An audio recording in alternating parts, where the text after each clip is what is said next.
2047 വികസിത രാഷ്ട്രമാകുക എന്ന ലക്ഷ്യം വെച്ചുകൊണ്ടാണ് ബജറ്റ് പ്രിപ്പറേഷൻ എന്ന് കഴിഞ്ഞ പ്രസംഗത്തിൽ, അതായത് 2024 ആദ്യത്തെ പരിഷ്കരിച്ച ബജറ്റ് പ്രസൻറ്റ് ചെയ്യുമ്പോൾ ധനമന്ത്രി പറഞ്ഞിട്ടുണ്ട്. ഇത്തവണത്തെ എക്കണോമിക് റിവ്യൂവിൽ 2047 വികസിത രാഷ്ട്രമാകണമെങ്കിൽ എങ്ങനെയാണ് മുന്നോട്ട് പോകേണ്ടതെന്നുള്ളത് സംബന്ധിച്ചുള്ള ചില പരാമർശങ്ങളുണ്ട്. എത്ര ശതമാനം വളർച്ചാ നിരക്കാണ് അടുത്ത വർഷങ്ങളിൽ നമ്മൾ കൈവരിക്കേണ്ടത് എന്നുള്ളതിനെക്കുറിച്ചുള്ള സൂചനകളുണ്ട്. ഈ പ്രസംഗത്തിലും ധനമന്ത്രി പറയുന്നുണ്ട് നമ്മൾ 2047 വികസിത രാഷ്ട്രമാകുക എന്നുള്ളതാണ് നമ്മുടെ ലക്ഷ്യം എന്ന് പറയുന്നുണ്ട്. അത് മുൻനിർത്തിയുള്ള ഒരു നിർദ്ദേശങ്ങളുടെ സമാഹരണം ഈ ബജറ്റിൽ കാണുന്നുണ്ടോ? എക്കണോമിക് റിവ്യൂ പ്രധാനമായും ചൂണ്ടിക്കാണിച്ച ഈ തൊഴിലില്ലായ്മ പോലെയുള്ള കാതലായ പ്രശ്നങ്ങളെ അഡ്രസ്സ് ചെയ്യുന്ന നിർദ്ദേശങ്ങൾ, അതിനെ ഫോക്കസ് ചെയ്യുന്ന നിർദ്ദേശങ്ങൾ ഈ ബജറ്റിൽ കാണുന്നുണ്ടോ? ആദ്യമായിട്ട് ഞാൻ ഇപ്പോ പുറത്തു വന്നിട്ടുള്ള സർക്കാരിന്റെ ബജറ്റ് വെബ്സൈറ്റിൽ വന്നിട്ടുള്ള പല ഡോക്യുമെന്റുകളും ബജറ്റ് സ്പീച്ചിന് അപ്പുറത്തുള്ള കുറച്ച് കാര്യങ്ങളും കൂടെ വളരെ ക്വിക്കായിട്ട്, വളരെ ഒരു വിഹക വീക്ഷണം എന്നൊക്കെ പറയാവുന്ന രീതിയിലുള്ള ഒരു അനാലിസിസ് നടത്താൻ ഞാൻ നോക്കിയിരുന്നു. അതൊക്കെ വെച്ചിട്ടാണ് ഒരു ബജറ്റിനെ നമ്മൾ വിലയിരുത്തേണ്ടത്. ഈ നേരത്തെ പറഞ്ഞതുപോലെ തന്നെ, പ്രൊഫസർ അനിൽ പറഞ്ഞതുപോലെ തന്നെ, ഈ ഒരു പോപ്പുലിസ്റ്റ് മെഷറുകൾ അല്ലെങ്കിൽ ഒരു 2% മാത്രം ബാധിക്കുന്ന വിഷയങ്ങളെ വെച്ചുകൊണ്ട് അവിടെയാണ് ഇന്ന് ധനമന്ത്രി കൺക്ലൂഡ് ചെയ്തത്.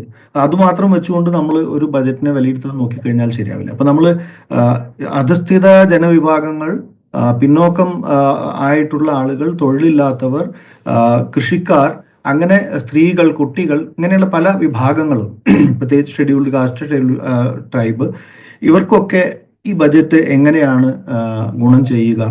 അതുപോലെ നിങ്ങൾ നേരത്തെ ചോദിച്ചതുപോലെ 2047 ഇന്ത്യ ഒരു ഹൈ ഇൻകം കൺട്രി അഥവാ ഒരു പഴയ ഭാഷയിൽ വികസിത രാഷ്ട്രം, വികസിത് ഭാരത് എന്നാണ് അവർ പറയുന്നത്. പക്ഷെ അതിന്റെ ഉദ്ദേശം അത് ഇപ്പോഴത്തെ വേൾഡ് ബാങ്ക് ലാംഗ്വേജ് പ്രകാരമുള്ള ഹൈ ഇൻകം കൺട്രി എന്നുള്ളൊരു ഉദ്ദേശം വെച്ചുകൊണ്ടാണ് സംസാരിക്കുന്നത്. അതിനനുസരിച്ചാണ് നമ്മുടെ ഡാറ്റ, ഇന്ത്യയിൽ നമുക്കിപ്പോൾ കിട്ടുന്ന ഡാറ്റ എത്രമാത്രം വിശ്വസനീയമാണ് എന്നുള്ള ഒരു ചോദ്യം നമുക്ക് മുന്നോട്ട് വെക്കേണ്ടി വരും. കാരണം പൊതുജനങ്ങൾക്ക് നേരിട്ട് ആക്സസ് ചെയ്യാവുന്ന ഡാറ്റ ഒരുപാട് കുറഞ്ഞു പോയിരിക്കുന്നു. സെൻസസ് പോലും നമ്മുടെ 2015 ശേഷം ഇക്കണോമിക് സർവേ ബേസ് ചെയ്യുന്ന ചില അടിസ്ഥാന കാര്യങ്ങൾ മുഴുവൻ അസംഷൻസ് ആണ്. കാരണം ഒരു സെൻസസ് കഴിഞ്ഞിട്ട് 15 വർഷമായിരിക്കുന്നു. 15 വർഷം കഴിഞ്ഞിട്ട് നമുക്ക് രണ്ടാമത്തെ സെൻസസ് 2021 സെൻസസ് ഇതുവരെ വരുന്നില്ല. 2030 സെൻസസിനുള്ള പ്രിപ്പറേഷൻ പോലും ഉണ്ടോ? 2021 സെൻസസിന് എന്ത് സംഭവിക്കുമെന്ന് അറിയില്ല. അപ്പൊ അങ്ങനെ നമ്മുടെ അസംഷൻസ് മിക്കവാറും ഒരു ധാരണ വെച്ചിട്ടാണ് നമ്മൾ ഗ്രോത്തിനെ പറ്റിയൊക്കെ പറയുന്നത്. അപ്പൊ എക്കണോമിക് സർവേ പറയുന്നത് പ്രകാരം നമ്മുടെ തൊഴിലില്ലായ്മ കുറഞ്ഞു എന്നാണ് പറയുന്നത്. അത് ഇന്നത്തെ സാമ്പത്തികമായി ഒരു വലിയ ക്ലാസ്സിന് മാത്രം, ഒരു ചെറിയ ക്ലാസ്സിന് മാത്രം ഗുണം ചെയ്യുന്ന സാമ്പത്തിക നയമാണ് മുന്നോട്ട് പോയിക്കൊണ്ടിരിക്കുന്നത്. അപ്പൊ അത് വെച്ചിട്ട് ഒരു ഒരു ഇക്കണോമിക് പ്രൊഫൈല് ഏറ്റവും സ്ട്രോങ് ആയിട്ടുള്ള കുറെ ആളുകൾക്ക് മാത്രമാണ് ഇതിന്റെ ഗുണം കിട്ടുന്നത്. അങ്ങനെയുള്ള ഒരു സ്ഥിതിയിലാണ് ഈ ബജറ്റ് നടക്കുന്നത് എന്നുള്ളതുകൊണ്ട് തന്നെ ഈ ബജറ്റിന്റെ ഒരു പ്രത്യേകത, അത് ബീഹാറിലെയും പിന്നെ വേറൊരു സംസ്ഥാനത്തിന്റെ പേര് ഇടയ്ക്കെങ്കിലും കേട്ടത്, കൃഷിയുടെ വിഷയങ്ങൾ സംസാരിക്കുന്ന സമയത്ത് ആദ്യത്തെ പില്ലറായിട്ട് കൃഷിയെയാണ് മുന്നോട്ട് വെച്ചിരുന്നത്.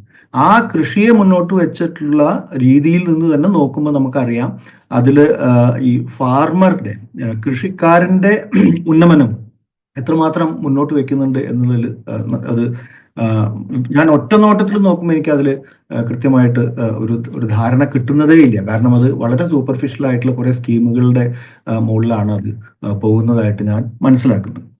അത് കഴിഞ്ഞ് നമ്മൾ ടാക്സുകളുടെയും പിന്നെ ഈ എക്സംഷൻസിലേക്ക് വരുമ്പോൾ, ഇൻകം ടാക്സ് അല്ലാതെയും ഇപ്പൊ ബാറ്ററിയുടെ എക്സംഷൻ പോലെയുള്ള ഇതൊക്കെ വരുമ്പോൾ ഇന്ത്യയിൽ പിന്നെ ആർക്ക് ആണ് ഇത് ഗുണം ചെയ്യുക എന്നുള്ളത്, ചില ജീവൻ രക്ഷാ ഔഷധങ്ങളുടെ കാര്യത്തിൽ പിന്നെ എക്സംഷൻസ് കൊടുത്തിട്ടുണ്ട്.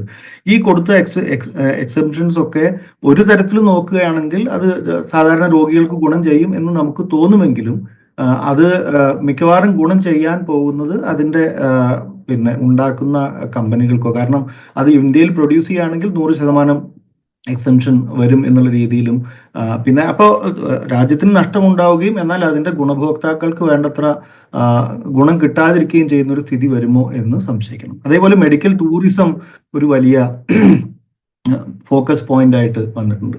മെഡിക്കൽ ടൂറിസം അത് നമ്മുടെ സാധാരണക്കാരൻ്റെ ചികിത്സയിലേക്കുള്ള ആക്സസിനെ എത്രമാത്രം മുന്നോട്ട് കൊണ്ടുപോകും എന്ന് നമുക്കറിയില്ല. അതുപോലെ ഈ നാഷണൽ ഹെൽത്ത് മിഷൻ എന്ന 2005 പിന്നെ നാഷണൽ റൂറൽ ഹെൽത്ത് മിഷനായി തുടങ്ങുകയും പിന്നീട് നാഷണൽ ഹെൽത്ത് മിഷനായി മാറുകയും ചെയ്ത ഒരു വളരെ പ്രധാനപ്പെട്ട സ്കീം, ആ സ്കീം നമ്മുടെ രേഖകളിൽ നിന്ന് അപ്രത്യക്ഷമാവുകയും അത് പലതരം കമ്പണന്റുകളായിട്ട് RCH എന്നൊക്കെ പറയുന്ന 1993 റിപ്രൊഡക്റ്റീവ് ചൈൽഡ് ഹെൽത്ത്, പിന്നെ ഹെൽത്ത് സിസ്റ്റം സ്ട്രെങ്തനിങ്, പിന്നെ ഇൻഷുറൻസ്, ഇങ്ങനെ പല കമ്പണന്റുകളായിട്ട് ബഡ്ജറ്റിൽ നമുക്ക് ചെതറിക്കിടക്കുന്നത് കാണാം. അങ്ങനെ നോക്കുമ്പോൾ ഈ ഇൻഷുറൻസ് സ്കീമിന് ഒരു വലിയ വളർച്ച കാണുന്നുണ്ട്. ഇൻഫ്രാസ്ട്രക്ചർ ഡെവലപ്മെന്റ് ഫോക്കസ് ചെയ്യുമ്പോൾ തന്നെ ഹ്യൂമൻ റിസോഴ്സസിന് എത്രമാത്രം ഫോക്കസ് ഉണ്ട് എന്നുള്ളത്, കാരണം നമുക്ക് കുറച്ചു കാലമായിട്ട് നമ്മൾ പ്ലാൻ നോൺ പ്ലാൻ എന്നുള്ള രീതിയിൽ ബജറ്റിനെ കാണാൻ കഴിയുന്നില്ല. അപ്പം അത് ക്യാപിറ്റലും പിന്നെ റവന്യൂ ഈ രീതിയിൽ മാത്രമേ നമുക്ക് ബജറ്റിനെ ഇപ്പോൾ കാണാൻ കഴിയുന്നുള്ളൂ. അതുകൊണ്ട് തന്നെ ഹ്യൂമൻ റിസോഴ്സസിന് ഒരു ഊന്നലില്ലാത്ത ഒരു ബജറ്റ്, അത് ഇൻഫ്രാസ്ട്രക്ചറിനെ മാത്രം, ഫിസിക്കൽ ഇൻഫ്രാസ്ട്രക്ചറിനെ മാത്രം ഊന്നൽ കൊടുക്കുമ്പോൾ ആരോഗ്യത്തിന്, അതുപോലെ മെഡിക്കൽ സീറ്റുകൾ വർദ്ധിപ്പിക്കുമെന്ന് പറയുന്നു. മെഡിക്കൽ സീറ്റുകൾ വർദ്ധിപ്പിക്കുമെന്ന് പറയുമ്പോൾ അത് ഏത് രംഗത്ത്, പബ്ലിക് ആണോ അതോ പ്രൈവറ്റ് ആണോ, അത് ശ്രദ്ധിക്കണം. ഒരു വലിയ ശതമാനം മെഡിക്കൽ സീറ്റുകളുടെ എണ്ണത്തിൽ വർധനയുണ്ടായെങ്കിലും മെഡിക്കൽ എഡ്യൂക്കേഷൻ, അതിൻ്റെ ക്വാളിറ്റി ഒരുപാട് വീണുപോയ സമയമാണ്. അതുപോലെ ഈ NREGA നമ്മൾ വിചാരിക്കുന്ന ഗ്രാമീണ തൊഴിൽ രംഗത്ത് ഒരുപാട് മുന്നേറ്റങ്ങൾ സൃഷ്ടിക്കാനും സാധാരണക്കാരൻ്റെ പോക്കറ്റിൽ കുറച്ച് ഒരു ഗ്യാരണ്ടി തൊഴിലിൻ്റെ ഭാഗമായിട്ട് കുറച്ച് പൈസ എത്തുകയും ചെയ്യുന്ന ആ സ്കീമിന് ഒരു വലിയ പ്രാധാന്യമൊന്നും ഈ തവണയും കൊടുത്തിട്ടില്ല. ന്യൂട്രീഷൻ അതുപോലെ ഒരു ഏതാണ്ട് പതിവിൻപടി പോകുന്ന ഒരു സ്കീമാണ്. ജെൻഡർ ബജറ്റ് ഞാൻ നോക്കുമ്പോൾ 100% സ്ത്രീകളുടെ ഉന്നമനത്തിനായി നീക്കി വെക്കേണ്ടതായിട്ടുള്ള ബജറ്റ് കഴിഞ്ഞ വർഷത്തെ അപേക്ഷിച്ച്, കഴിഞ്ഞ 5 വർഷത്തെ അപേക്ഷിച്ച് ഒരുപാട് കുറഞ്ഞിരിക്കുകയാണ്. 30% മേലെയുള്ള സ്കീമുകൾ, സ്ത്രീകളുടെ ഉന്നമനത്തിനായി പണം ചെലവാക്കുന്ന സ്കീമുകൾ ഏതാണ്ട് കുറച്ചൊരു കൂടിയതായിട്ട് നമുക്ക് കാണാം. അതേസമയം ഈ 30% താഴെയുള്ളതിനെയും, അത് കഴിഞ്ഞ വർഷം തൊട്ട് ഈ സർക്കാർ തുടങ്ങിയ ഒരു പരിപാടിയാണ്. നമ്മുടെ മുമ്പ് ജെൻഡർ ബജറ്റിൽ 2 തരത്തിലാണ് സ്കീമുകളെ കണ്ടിരുന്നത്. മുഴുവനായും സ്ത്രീകളുടെ ഉന്നമനത്തിന്, അല്ലെങ്കിൽ 30% അധികം സ്ത്രീകളുടെ. ഇപ്പൊ അത് മാത്രമല്ല, 30% താഴെയുള്ള സ്കീമുകളെ പോലും പരിഗണിക്കുന്ന ഒരു സ്ഥിതി വരുന്നുണ്ട്, ഗ്രൂപ്പ് C എന്ന് പറഞ്ഞിട്ട്. അതിലും അങ്ങനെയാണെങ്കിൽ പോലും അതിലും വളരെ നോർമൽ ആയിട്ടുള്ള ഗ്രോത്തേ കാണുന്നുള്ളൂ. ചൈൽഡ് ബജറ്റ്, കുട്ടികളുടെ ഉന്നമനത്തിനായിട്ടുള്ള ബജറ്റും അതുപോലെ തന്നെ. ചൈൽഡ് ബജറ്റിൽ പലപ്പോഴും അതിന്റെ വാല്യൂ കൂട്ടാൻ വേണ്ടി ഉപയോഗിച്ചിട്ടുള്ള, ഞാൻ അതിന്റെ ബജറ്റിന്റെ പ്രൊഫൈൽ നോക്കിയായിരുന്നു. അപ്പോൾ വാല്യൂ കൂട്ടാൻ വേണ്ടിയിട്ട് ഉപയോഗിച്ചിട്ടുള്ളത് പലതും ഇന്റേൺഷിപ്പും ഫെലോഷിപ്പും ഒക്കെയാണ്. അതൊക്കെ ഗുണം ചെയ്യാൻ പോകുന്നത് 18 വയസ്സുകാർക്കോ 20 വയസ്സുകാർക്കോ ഒക്കെയാണ്. അപ്പൊ അത് എങ്ങനെയാണ് ചൈൽഡ് ബജറ്റ് ആകുന്നത് എന്നുള്ളത് എനിക്ക് അറിഞ്ഞുകൂടാ. അപ്പൊ മൊത്തത്തിൽ നോക്കുകയാണെങ്കിൽ ഈ പോപ്പുലിസ്റ്റ് മെഷറുകൾ കൊണ്ടും ബീഹാറിൽ വരാനിരിക്കുന്ന തെരഞ്ഞെടുപ്പിനെ മുൻകൂട്ടി കണ്ടും